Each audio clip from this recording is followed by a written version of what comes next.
प्यारे बच्चों, कैसे हैं आप सब? आशा करती हूँ आप सब अच्छे होंगे, स्वस्थ होंगे।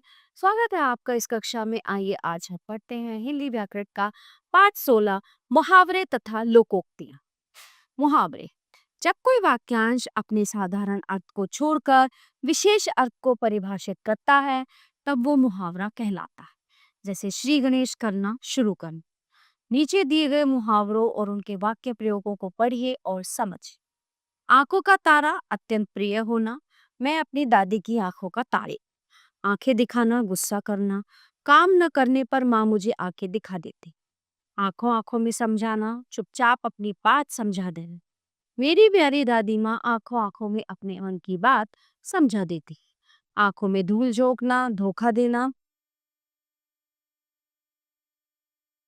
ईश्वर की आंखों में कोई धूल नहीं झोंक सकता। अंगूठा दिखाना, साफ मना कर देना। जरूरत पड़ने पर अंगूठा दिखाने वाला सच्चा मित्र नहीं होता। ईद का चांद होना, बहुत समय बाद मिलना। अरे माधव, तुम तो ईद का चांद हो गए। मुंह बनाना, नाखुश होना। दुकानदार से उधार मांगने पर वो मुंह बनाने लगा। कान भरना, चुगली करना। मंथरा ने रानी कैकई के कान भरे। मुंह में पानी आना, खाने का मन करना। माँ के हाथ का बना हलवा देखकर मुंह में पानी आ गए। घी के दिए जलाना, खुशी मनाना। श्री राम के आगमन पर अयोध्या वासियों ने घी के दिए जलाए।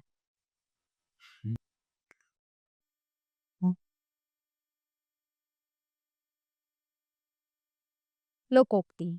लोक में प्रचलित उक्ति ही लोकोक्ति कहलाती है। लोकोक्ति की विशेषता है, वाक्य में प्रयुक्त होने पर भी इसका स्वतंत्र अस्तित्व बना रहता है। दिए गए इन उदाहरणों द्वारा लोकोक्तियों को समझिए। अकेला चना भार नहीं फोड़ता, अकेला आदमी कठिन काम नहीं कर सकता। महंगाई के खिलाफ हमें एक होकर आगे बढ़ना होगा, क्योंकि अकेला चला भार नहीं फोड़ सकता।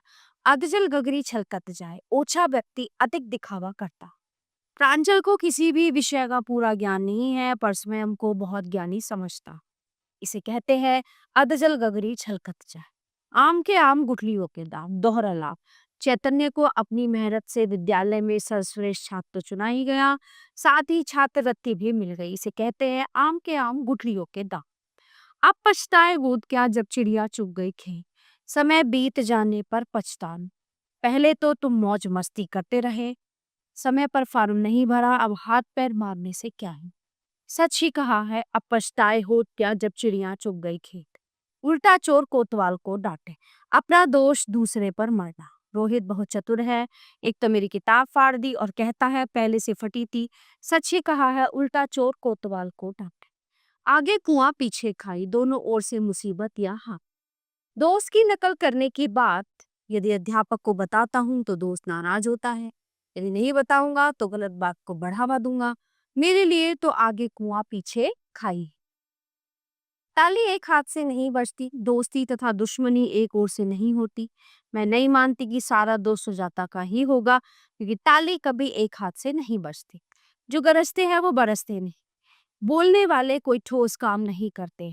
आजकल के नेता चुनाव से पहले तो बड़े बड़े वादे करते हैं, चुनाव जीतने पर सब भूल जाते हैं, तभी तो कहते हैं जो गरजते हैं वो बरसते नहीं हैं। कंगाली में आटा गीला, मुसीबत में और मुसीबत। दीनानाथ के वेतन से घर का खर्च बड़ी मुश्किल से चलता था, ऊपर से उनकी नौकरी भी छूट गई। इसे कहते हैं कंगाली में आटा गीला। डूबते को तिनके का सहारा। मुसीबत के समय थोड़ी सहायता भी बहुत होती है। निधि के पास फीस भरने के लिए पैसों की कमी थी, तभी उसकी सहेली ने उससे उधार लिए, रुपए और लौटा दिए। इसे कहते हैं डूबते को तिनके का सहारा। प्यारे बच्चों, ये था हमारा पाठ मुहावरे और लोकोक्तियां, जो यहीं पे समाप्त होता है। प्यारे बच्चों, आज हम पाठ 16 मुहावरे और लोकोक्ति के अभ्यास कार्य का अध्ययन करेंगे। इसमें कुछ प्रश्न मौखिक हैं जिनका उत्तर हम मौखिक रूप से देंगे और कुछ लिखित हैं जिनका उत्तर हम लिखित रूप से देंगे। तो आइए शुरू करते हैं। मुहावरों की क्या विशेषता होती है? तो मुहावरों की, जब कोई वाक्यांश अपने साधारण अर्थ को छोड़कर विशेष अर्थ को परिभाषित करता है वो मुहावरा कहलाता है, और यही इसकी विशेषता है। नाको चने चबाना मुहावरे का अर्थ लिखिए। तो नाको चने चबाने का अर्थ है परेशान करना, या परेशान करना, दुखी करना। नीचे लिखे उदाहरण समझिए और वाक्य ठीक कीजिए। माँ अनेक बार मेरी जिद नहीं मानती, मैं तब नाराज हो जाती हूँ, मुंह बना लेती हूँ। तुम्हारे मीठे बोल तुम्हारे व्यवहार को बहुत ही सुंदर बना देते हैं। तुम्हारे मीठे बोल तुम्हारे व्यवहार को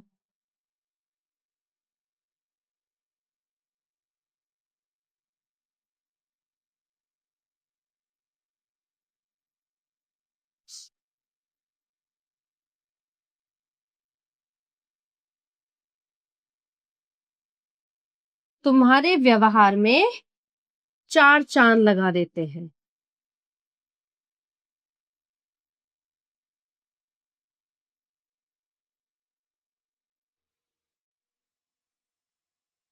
ठीक है।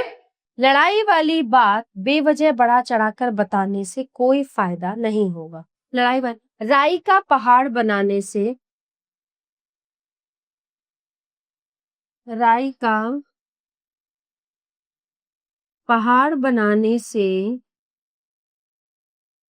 कोई फायदा नहीं होगा। कोई फायदा नहीं। अरे चाचा जी आप बहुत दिन बाद मिले। अरे चाचा जी आप तो ईद का चांद हो गए हो। अरे चाचा जी आप तो ईद का चांद हो गए हो। बेकार में मत हंसो मन लगाकर काम करो। बेकार में मत हंसो मन लगाकर काम करो। हंसी मजाक छोड़ो।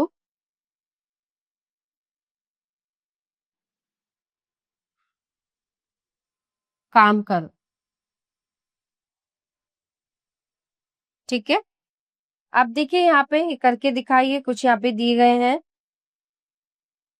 जैसे भैंस के आगे बीन बजाना, दीपक जलाना, चिराग तले अंधेरा, और ओखली में सिर देना, इस तरह से। ठीक है।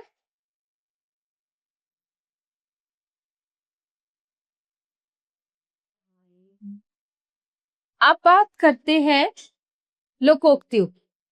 ठीक है। लोकोक्ति का क्या अर्थ है? तो कहावतें अपने आप में पूरी हो, लोकोक्तियां लोगों के अनुभवों पर आधारित होती हैं। तो ये एक्सपीरियंस होते हैं, अनुभव होते हैं, उन्हें लोकोक्तियां कहते हैं। लोकोक्तियां कहावतें कैसे बनती हैं? ठीक है। ये जो है लोगों, मैंने अभी आपको बताया ना, जो बड़े बुजुर्ग होते हैं उनके अनुभवों एक्सपीरियंस पर आधारित है। नाच न जाने आंगन टेढ़ा लोकोक्ति का कोई सटीक उदाहरण बताइए। नाच न जाने आंगन टेढ़ा मतलब काम आता तो है नहीं, लेकिन उसमें कमी निकालनी है ना। जैसे नाचना तो आता नहीं है, लेकिन बता दिया कि आंगन टेढ़ा है इसलिए मुझसे नाचा नहीं जा रहा। आइए कुछ उचित लोकोक्ति। कुछ लोगों पर कोरी बातों का कोई असर नहीं होता। कुछ लोगों पर कोरी बातों का कोई असर नहीं होता। भैंस से आगे बीन बजाना। दोस्ती तथा दुश्मनी की कभी एक ओर से नहीं निभती, ताली एक हाथ से नहीं बजती।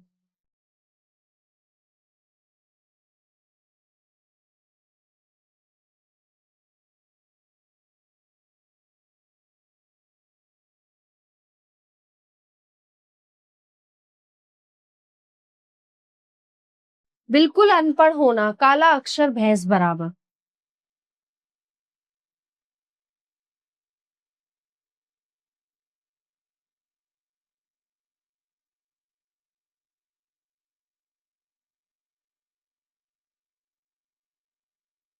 सबसे अलग अलग रहना। दाल भात में मूसलचंद।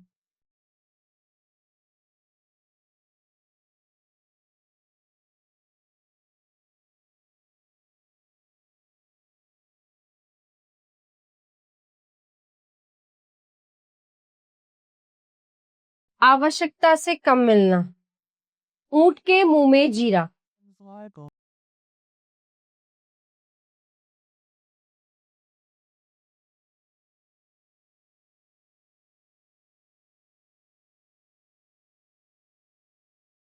अपना दोष दूसरों पर मढ़ना।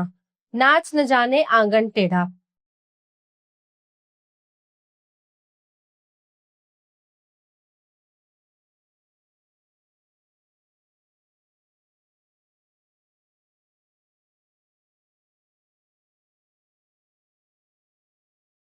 प्रश्न नंबर 2, नीचे दिए गए चित्रों के लिए उपयुक्त लोकोक्तियां लिखिए। आम के आम गुठलियों के दाम, ये पहली है। आम के आम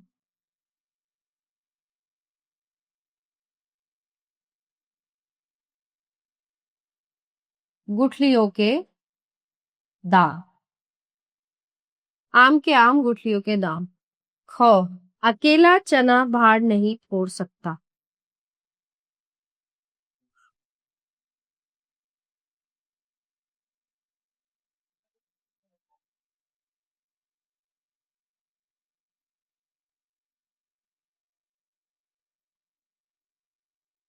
यानी कि अकेला व्यक्ति इतने सारे लोगों की सेवा नहीं कर सकता। नाच न जाने आंगन टेढ़ा।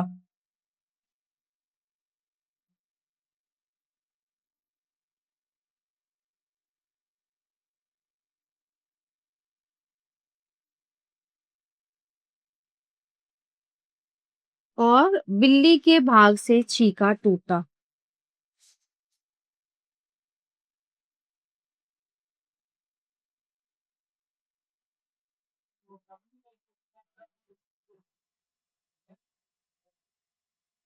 ठीक है, इस तरह से करके सीखिए। देखिए आपको करना है, यहाँ मुहावरों के अर्थ उनके मूल अर्थ से भिन्न दिए गए हैं। इन्हें पढ़कर आनंद दीजिए। दर्शाए गए चित्रों की सहायता से मूल मुहावरे और उनके अर्थ मिलाइए। परीक्षा के निकट होने पर भी न पढ़ना। प्रश्न पत्र को देखकर घबराना। पहली बार परीक्षा में पास होना। परीक्षा में धीरे से नकल कर लेना। मित्र की नकल में मदद करना। प्रतियोगिता में बुरी तरह हराना। रिक्त स्थान, प्रश्न नंबर 2 है, सही मुहावरे भरकर कहानी पूरी कीजिए। तो ये आपको अभ्यास कार्य खुद करना है, ठीक है, अपनी अध्यापिका की मदद से। तो प्यारे बच्चों, ये पाठ यहीं को समाप्त होता है। आशा करती हूँ आपको अच्छे से समझ आया होगा। मिलते हैं अगली कक्षा में। धन्यवाद।